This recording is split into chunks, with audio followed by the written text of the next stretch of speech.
Sa nakaraang video ay natapos tayo kung saan ay sinabihan si Xian Yu ng system na 15 minuto ang kanyang natitirang limit, kaya naman ay ang suhestyon nito ay kailangan niyang makalabas bago pa mawasak ang mga pader sa paligid, kaya naman dahil dito ay napasabi naman ang ating bida na sapat na ang oras na iyon para sa kanya, dahil tanging 10 minuto lamang ang kakailanganin niya bago umalis. Matapos na makarating sa di kalayuan, ay napasabi naman si Xian Yu na mukhang sa ilalim ng butas na ito naroroon ang hinahanap niya na essence core, kaya naman ay sa tingin niya ay kailangan na niyang makita ito, ngunit bigla naman siyang natigilan, dahil sa biglaang paglabas ng malakas na nilalang mula sa ibaba. Nang makita naman ito ng ating bida, ay nagsalita naman ito at sinabi na base sa mapatlan nitong muka, sa matatalim na mga pagtitig, ay nakakasigurado ito na siya nga ang tinatawag nila na Demon God. Ang Massacre Blade sect leader na si Sangdal, ang natatanging nag-iisa sa mga 6 high-rankang sects na pinapayagan na samahan ng Blade Master ng Supreme Saber of Six Martial Arts sect sa kanyang tabi dahil sa kanyang labis na katapatan, subalit, nagtataglay siya ng matinding sekreto na pilit niyang itinatago mula sa kanilang Blade Master, at ito ay ang kanyang ambisyon na magawang malagpasan ang kanilang Master. Nagawa niyang makita ang Dragon Turtle na sinusubukan na makatakas sa lugar, at kitang-kita niya na ang halimaw na iyon ay malapit ng mamatay, kaya naman sa isip nito ay napapasabi siya na ang Demon God ay hindi na isang tao, kaya naman ay kung magkakaroon siya ng ganitong klase ng kapangyarihan ay magagawa niyang tapatan ito. Dahil sa kapangyarihan ng Demon God na si Xian Yu ay nakaramdam ito ng labis na inggit at pagkaganid. Kaya naman ay napatanong naman ang kasama nito na kung ano ang sinasabi niya sa kanya, at kung bakit hindi na nila dapat na ilagay ang essence core na ito sa kanilang lagayan. Sinagot naman siya ng Massacre Blade sect leader ng Supreme Saber of Six Martial Arts sect na hindi na nila magagawang makalabas sa lugar na ito ng madali dahil sa ang mga puwersa ng Northern Sea Ice Palace, ng mga Merem Alliance, maging ang demonic cult ay nasa lugar na ito na ngayon, na nagtataka naman na napatanong ang kasama nito at sinabi niya na ang utos ng kanilang Blade Master ay dapat na magawa nilang makuha ang essence core anuman ang mangyari.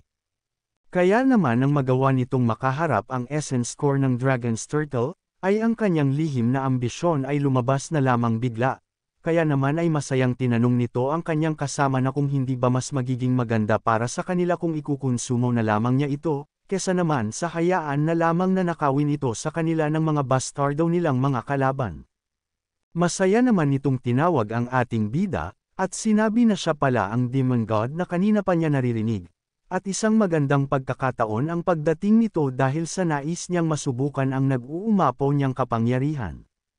Masaya itong napapasabi sa kanyang sarili na kagaya nga ng kanyang naiisip, at mukhang tama ang kanyang naging desisyon, dahil sa nakakaramdam siya ng labis na internal energy sa kanyang buong katawan hindi gaya kanina, ang true chi ng lightning element sa kanyang central dantian, ay may lakas upang wasakin ang lahat ng kanyang mga nakikita.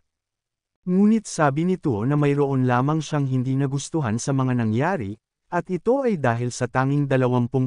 lamang ng essence core na ito ang nagawa niyang makonsumo. Subalit kung naging mas gaaman pa siya at ikonsumo ang lahat ng iyon, ay nakakasigurado siya na magagawa siyang maluso nito hanggang sa kamatayan.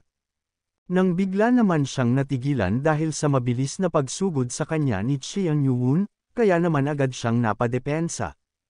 Matapos ay masaya itong napasabi na labis siyang namamangha dahil sa ipinalabas lamang niya ang kanyang true energy at inisip na mayroon siyang hawak na sandata, at ngayon ay gaya ng kanyang nakikita ay nakabuo ito ng formless blade na gawa sa lightning chi. Sa nangyari ay napaisip naman dito si Xian Yu dahil sa totoong isa nga itong formless blade na gawa sa lightning chi.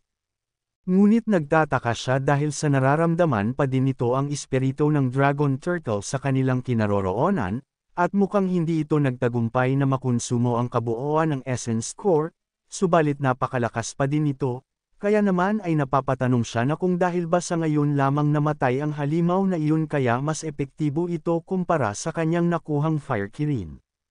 Kung umabot ka na sa parte ng video na ito ay maari lamang na i-click ang like at super thanks sa baba bilang pagsuporta. Maraming salamat. Bigla naman na tumawa ng malakas ang Massacre Blade sect leader at sinabi na mukhang nakikita na ng ating bida na nasa hindi siya magandang sitwasyon ngayon. Matapos ay tinanong nito si Qian Yuhun na kung alam ba nito ang nagdedesisyon sa mananalo patungkol sa duelo ng dalawang pantay na martial master. Sa nangyari ay hindi naman makatama dito ang ating bida, kaya naman ay masaya nitong sinagot ang kanyang tanong at sinabi na ito ay ang diferensya ng kanilang bilis. Matapos ay nagsagawa ito ng pag-atake at ito ay ang Lightning Chi Formless Blade, Supreme Saber Divine Martial Arts 5th Technique, Ultimate Delightful Murder Blade, ngunit mabilis naman na kumilos si Qian Yuhun at nagawang masalag ito. Sa nangyari ay nagtataka naman ang Massacre Blade leader dahil sa nagawa siyang masabayan ng ating bida pagdating sa kanyang bilis, dagdag pa niya na bukod doon ay sa papaanong alam din nito ang kanilang eksklusibong teknik, ang Supreme Saber Divine Martial Arts. Matapos naman ang sunod-sunod na pag-atake sa pagitan ng dalawa, ay mabilis naman na napalayo ang mga ito sa isa't isa, dahil dito ay napasabi naman sa kanyang isip si Qian Yuhun na mukhang hindi gumagana ang kanyang ginagawa, kaya naman ay kailangan na nitong gamitin ang kanyang sekretong teknik, matapos ay agad na din itong naghanda. Nang napaisip naman siya at napasabi na tanging dalawang teknik lamang ang maaaring magamit habang may hawak na dalawang sandata sa Supreme Saber Divine Martial Arts at sa Heavenly Demon Sword Art, ang isa dito ay magsasanhi ng malakas na shockwave na magreresulta sa pagyanig ng lugar, kaya naman ay kailangan niyang gamitin ang isa pa. Matapos ay agad nitong ipinalabas sa kanyang kanang kamay ang kanyang Black Flame Sword, at sa kaliwa naman ay ang kanyang Black Ice Blade. Sa nakitang iyon naman ng Massacre Blade sect leader ay masaya itong napasabi sa kanyang sarili na talagang kahanga-hanga ang ginawa nito. Dalawang magkaibang mga teknik sa iisang pagkilos. Kaya naman habang papasugod si Qian Yuhun sa kanya, ay masaya itong napasabi na ngayon ay alam na nito ang kahinaan ng sabay na paggamit nito ng atake gamit ang dalawang sandata. Matapos ay mabilis niyang sinalubong ito, at nang matapos ay muli niya itong sinasalag gamit ang mabilis na pagkilos.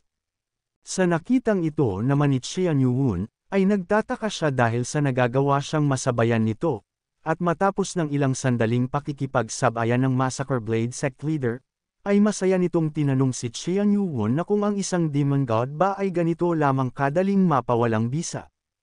Dagdag pa nito na ang kanilang Blade Master ay natapos ng magawa ng paraan kung papaanong kokontrehin ang apat sa teknik ng Heavenly Demon Sword Art. Sa isip naman ni Qian Yuhun ay mukhang ginamit ng mga ito ang dating pinuno ng demonic cult, ang Supreme Heavenly Demon. Subalit hindi nila magagawang matutunan ang sword art nang wala ang circulation technique, kaya naman ay mukhang nakafocus lamang ang mga ito sa pagkontra.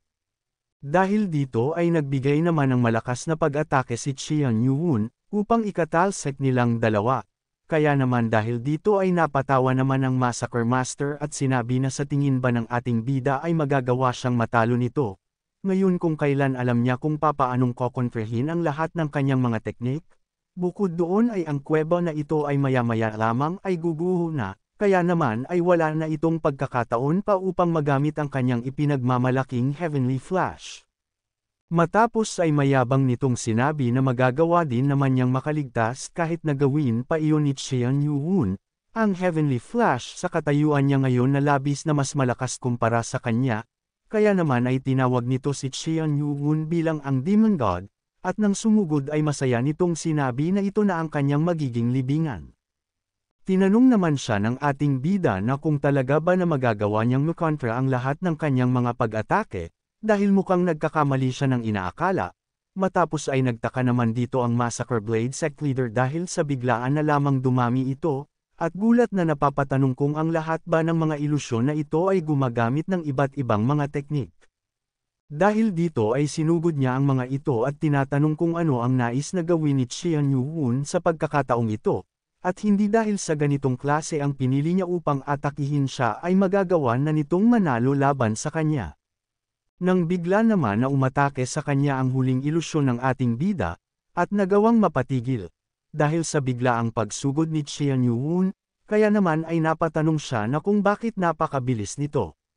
Nang matapos ay nagtamo naman siya ng pagkapinsala gawa ng pagsugod ng ating bida, Kaya naman ay agad siyang gumanti, ngunit laking pagtataka niya dahil sa biglaan na lamang itong nawala. Kaya naman ay napasabi siya na mukhang mas mabagal siya kumpara sa isang iyon, at nasaan naman siya ngayon naroroon. Nang bigla na lamang na nagtungo ito sa kanyang likudan, na agad naman itong naramdaman upang makapagbigay dito ng pag-atake, na napawalang bisa naman ni Qian Yuhun. Sa nangyari ay napasabi naman ng Massacre Blade Leader na tanging ang Heavenly Demon Sword Art lamang ang mayroon ito, at ang tangi na lamang niyang gagawin ay ang magawang makontra ito gaya kanina, nang bigla naman na nagtamo ito ng mga pinsala sa kanyang katawan, upang mapatanong siya na kung ano ang nangyari ngayon lamang, dahil sa inakala niya ay nagawa na niyang mapawalang bisa ang mga ito. Matapos na magbigay muli ng madaming pag-atake si Qian Yuhun, ay pilit naman niyang dinepensahan ito, naiinis itong napapasabi sa kanyang sarili na ang ganitong mga pag-atake ay tanging posible lamang gamit ang Supreme Saber Divine Martial Arts, at mukhang ang bastardong Demon God na ito ay nagawang pagsamahin ang Supreme Saber Divine Martial Arts at ang Heavenly Demon Sword Arts sa iisang teknik. Nang napasabi naman si Qian Yuhun na mukhang mas mabilis pa ang healing ability nito kumpara sa kung sinong nakapagkonsumo ng Essence Core ng Kirin, kaya naman sabi nito na bakit hindi nila subukan ang kanyang naiisip, matapos ay inatake nito ang isa nitong braso na matagumpay naman niyang nagawa, kaya naman ay masayang napasabi si Qian Yuhun na ngayon ay tanging isang braso na lamang ang natitira. Kung nais mo na masubaybayan ang mainit-init na kabanata ay i-open lang ang notification bell pagkatapos mo na mag-subscribe.